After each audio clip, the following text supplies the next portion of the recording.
Centeno Arteaga. Presidenta de la Comisión de Desarrollo Económico, mesa parlamentaria que conoció este económico urgente remitido por el presidente de la República y presentó este informe. Señora Presidenta, buenos días, compañeros legisladores. Buenos días también a mi querida provincia de Manabí.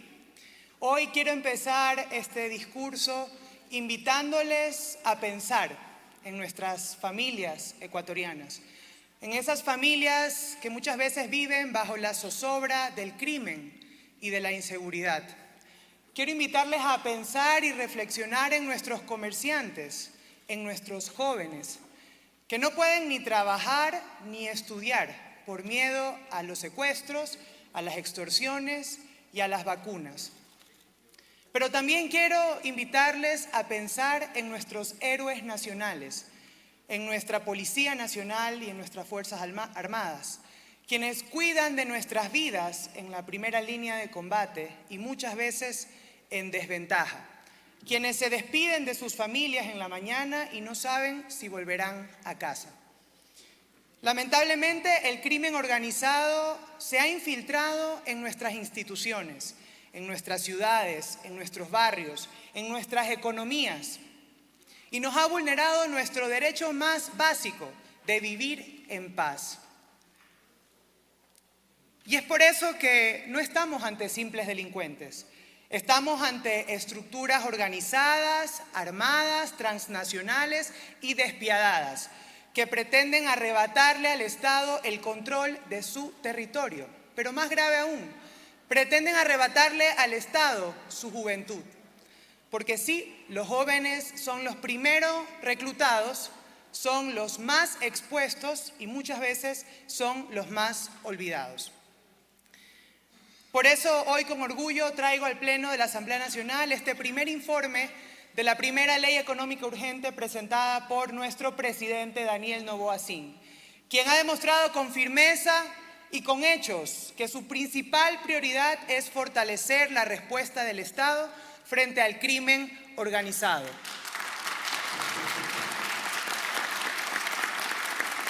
Una ley de solidaridad nacional que va más allá de una norma. Es un acto de compromiso con la justicia, con el orden democrático y con la unidad nacional, que nos viene a dejar un mensaje claro, que la ley tiene poder, que el Estado está por encima de las mafias, y que aquí quien manda es el pueblo y no el crimen. Un poco de lo que contiene la Ley de Solidaridad Nacional. Esta ley tiene dos enfoques. Un primer enfoque en materia económica y tributaria y un segundo enfoque en materia penal. En cuanto al enfoque económico tributario, todos sabemos que no podemos hablar de seguridad, no podemos hablar de inversión, de empleo, de turismo si no tenemos seguridad. Por eso es fundamental permitir la colaboración de nuestra empresa privada con donaciones en insumos y equipamiento a las fuerzas del orden. Esta es la única forma para establecer el entorno favorable para que crezca nuestra economía y crezca un país más próspero y más seguro. Y así lo han adoptado modelos como Chile, Estados Unidos, Colombia, en donde también existen estos incentivos que les permiten a las empresas hacer donaciones a instituciones del orden con fondos deducibles. Y es que sí, la lucha contra el crimen organizado es una obligación y una responsabilidad del Estado, pero también es un deber colectivo de toda la sociedad. Y por esto esta ley plantea una corresponsabilidad que es muy efectiva para generar seguridad en el Ecuador. En cuanto a las medidas, principalmente se permiten las donaciones de hasta un 30% del impuesto a la renta por parte de la empresa privada en equipos, en equipamiento, insumos, muchas veces armas de fuego, vehículos tácticos, estratégicos, a nuestras Fuerzas Armadas, bajo la supervisión del Servicio de Rentas Internas, la certificación del Ministerio del Interior, el Ministerio de Defensa, en el marco de un ambiente de transparencia para que genere seguridad jurídica también para ambas partes. Y también se plantean incentivos económicos muy importantes para aportar a nuestros pequeños y medianos productores, agricultores, para nuestros jóvenes y adultos con proyectos productivos y también para los actores de la economía popular y solidaria. En general son incentivos que lo que buscan es reconstruir el tejido social para poder reactivar las zonas que han sido afectadas por la criminalidad. Y ahora en cuanto al enfoque penal. Primero, las bandas criminales operan con recursos ilimitados, con armamento de guerra, con estructuras transnacionales, mientras que nuestras fuerzas del orden muchas veces encuentran limitaciones burocráticas, legales y operativas que les ponen en una clara desventaja para poder combatir esta guerra contra el narcoterrorismo. Segundo, el crimen organizado se fortalece cada vez que un detenido con pruebas contundentes a la vuelta de la esquina es liberado por vacíos legales o por interpretaciones garantistas.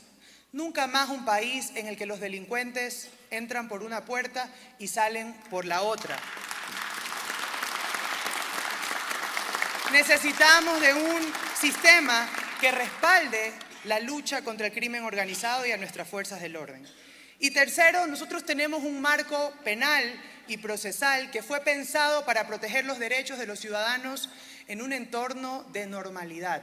Pero actualmente nos encontramos ante un conflicto armado interno y amenazas sistémicas, estructuradas y armadas, que requieren de una respuesta contundente del Estado y con proporcionalidad. Es por eso que defendemos que es necesario tener un régimen penal especial para combatir el conflicto armado interno y al crimen organizado. Y así lo han hecho países como El Salvador, Colombia, México, Italia, Estados Unidos, Alemania. Todos estos cuentan con legislación excepcional para combatir terrorismo y a estos delincuentes que van más allá de la delincuencia común y empiezan a atentar contra la estructura misma del Estado. Incluso la Corte Interamericana de Derechos Humanos y el derecho internacional avalan que existan regímenes excepcionales en estados de emergencia siempre y cuando respeten los principios de legalidad, de proporcionalidad y de necesidad, como lo planteamos en este proyecto de ley. En cuanto a las medidas específicas, voy a citar algunas de ellas. Primero, la tipificación del delito de pertenencia a un grupo de delincuencia organizada, que se sancionará con 22 a 26 años de pena y si cumplen un rol de liderazgo podrá ascender hasta 30 años. Esto es parte de lo que los expertos denominan como el derecho penal del enemigo o el derecho penal de segunda velocidad, en donde se sancionan los actos preparatorios y se castiga no solo la participación y la colaboración, sino además la pertenencia a estos grupos armados organizados. Y además, desde una perspectiva social, no podemos permitir tener un país en el que sea una aspiración pertenecer a estos grupos de delincuencia organizada. Luego planteamos un sistema penal unificado y especial para el juzgamiento de estos delitos puntuales de crimen organizado, que está concentrando todas las etapas en una sola audiencia con jueces especializados, en este caso los jueces de anticorrupción, quienes tendrán 90 días para poder resolver el asunto. Se plantea también la prisión preventiva como una medida cautelar en los delitos de crimen organizado, como la medida útil y eficaz, que sin ser la regla general, sea la medida adecuada para estos delitos en el medio del conflicto armado interno. También incluimos la aprehensión durante el conflicto armado, cuando exista una amenaza a la seguridad del Estado. La aprehensión, que es una figura que ya recoge el Código Orgánico Integral Penal y que lo que hemos planteado es que se pueda realizar para fines investigativos o para fines de comparecencia. No por 24 horas, sino hasta por 48 horas. Y que luego, si no se ha resuelto en este tiempo, el detenido tendrá que ser entregado al fiscal especializado y se siguen las reglas de un proceso unificado. También se plantea un indulto anticipado a los policías y militares, que lo consideramos plenamente justo. Este indulto que al menos se deberá otorgar finalizando la etapa de investigación previa, pero que se otorga a los militares y a policías. ¿Cuándo? ¿En qué casos? En el cumplimiento de los deberes en las operaciones de seguridad y de defensa. es decir, cumpliendo los operativos para cuidar de la vida de todos los ecuatorianos frente al crimen organizado, que también se puede otorgar a militares y policías con enfermedades graves, catastróficas, terminales y en colaboración de la justicia, y que excluye los delitos graves como genocidio, tortura, desaparición forzada y corrupción. Y finalmente incluimos una figura también que se ha amplificado bastante en la prensa, y es la del allanamiento sin orden judicial. Y es que ya existen en el Ecuador allanamientos sin orden judicial, pero se incluye uno más con requisitos previos, en este caso principalmente el informe de inteligencia que avale que el allanamiento es proporcional, es justo y es eficiente. Pero es una figura muy importante para poder desarticular las economías criminales que operan lamentablemente en muchos de los rincones en nuestro país. En conclusión, quiero primero agradecer a los miembros de la Comisión de Desarrollo Económico Productivo y la microempresa por sus observaciones, por su trabajo, por su predisposición, por sus aportes, y decirles que seguiremos trabajando con la misma visión de tender puentes para recoger demás observaciones que puedan fortalecer este proyecto de ley. Y quiero ser enfática, esta no es una propuesta de ley que representa a un partido político, representa a todo un país. Y es que fortalecer a las Fuerzas Armadas, a la Policía Nacional, no es un acto político, es un acto de compromiso con la justicia y con el orden democrático. Nuevamente, necesitamos fortalecer a nuestras fuerzas del orden y necesitamos un régimen excepcional, severo y contundente que les permita hacer su trabajo con la garantía de que tienen un Estado que no los deja solos. Hoy le decimos al país y al mundo que el Ecuador se defiende con leyes firmes, se defiende con fuerzas del orden equipadas y dignas, se defiende con empresarias y empresarios comprometidos, y se defiende con ciudadanos valientes.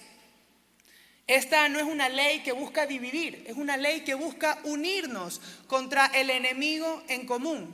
Y finalmente, si el miedo logró unirnos y fue capaz de unirnos en silencio, que sea la esperanza la que nos una en acción. Esta es una oportunidad para reafirmar nuestro compromiso por un Ecuador más justo, más seguro y en paz. Muchas gracias.